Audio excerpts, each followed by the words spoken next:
The objective of this topic is to produce multiple pass fillet welds in T-joints in the horizontal position with minimal distortion. On a blueprint, the symbol looks like this.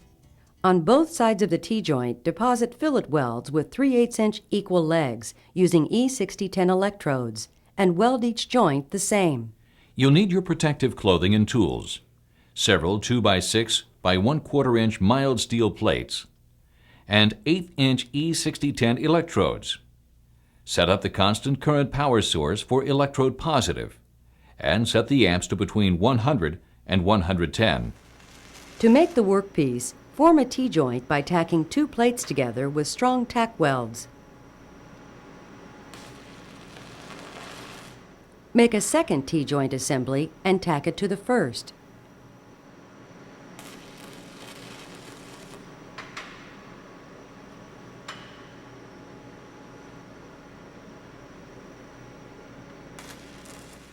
Finally, add a 5th plate to make a 5-piece workpiece with 8 joints.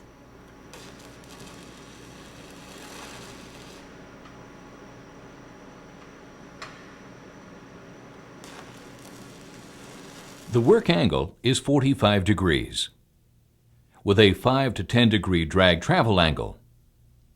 Start the arc near the end of the joint and reduce the arc length to 1 electrode diameter as you move back to the edge of the joint.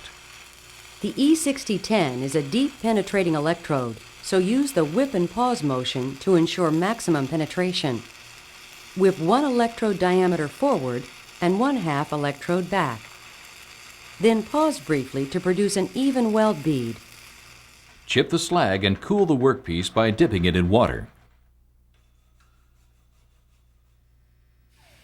Rapid cooling will cause embrittlement, so this is something you do in training to save time, but you wouldn't do this on the job. Center the electrode on the lower toe with a 35 to 40 degree work angle and the same 5 to 10 degree drag travel angle. Overlap the previous weld by 1/3 to 1/2 and use the whip and pause motion. Watch the puddle, not the electrode, and let the puddle dictate the length of your pause. For the third weld, the work angle is 55 degrees, with the same 5 to 10 degree drag travel angle.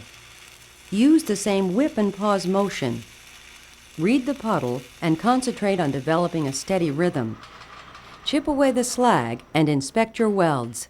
If you want to practice controlling distortion, weld a few joints by alternating from one side to the other.